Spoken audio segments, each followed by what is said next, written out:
Well, Speaking of obviously, I personalities. think he would be, yes, thank you.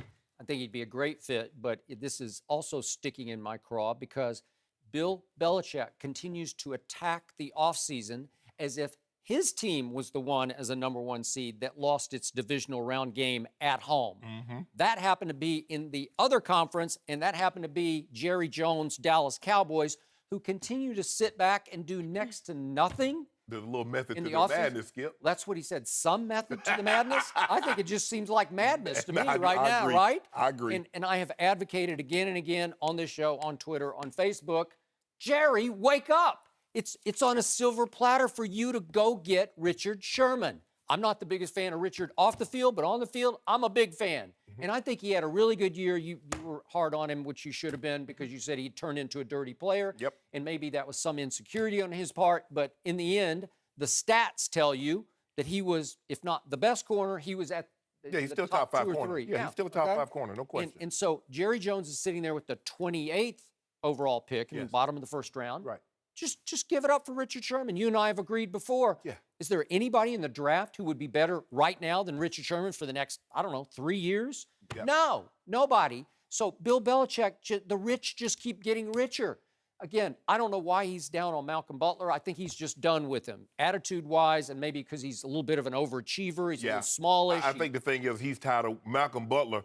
Malcolm Butler, I don't think is really trying to give them a hometown discount. Yep. He's like, look, where I started from, I want to get compensated for my work. But this deal makes no sense to me because I think Malcolm Butler is younger, and you want to pay Richard Sherman $13 million on your cap.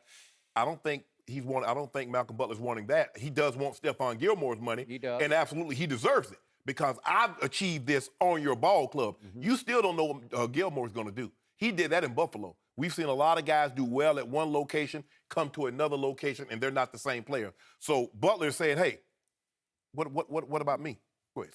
Okay. So to me, I still say that right here, right now, because you say Tom Brady's only going to last for 2 more good years, Yes. right? Yes. Well, maybe if Belichick's with you on that view, then maybe he's saying, plunging I on. got to maximize my window here with my superstar quarterback.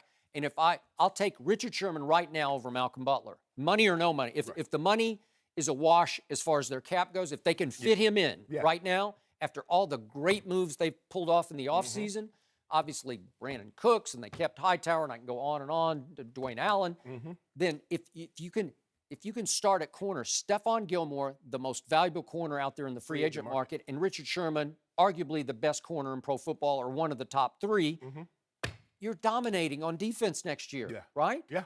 And they got Coney Ely to rush the passer. I don't know what's not to like. I mean, I would take Richard right now over Malcolm Butler, and I love the way Malcolm plays. I love his spirit and his spunk, but a lot of times he'll get beaten, and then he'll come back and make a play. Yeah, he makes plays. But Richard doesn't get beaten. Again, the stats are that for every 15 snaps and coverage that he played, he only gave up 1 catch, which was number 1 in the NFL. So I'll take that to my bank.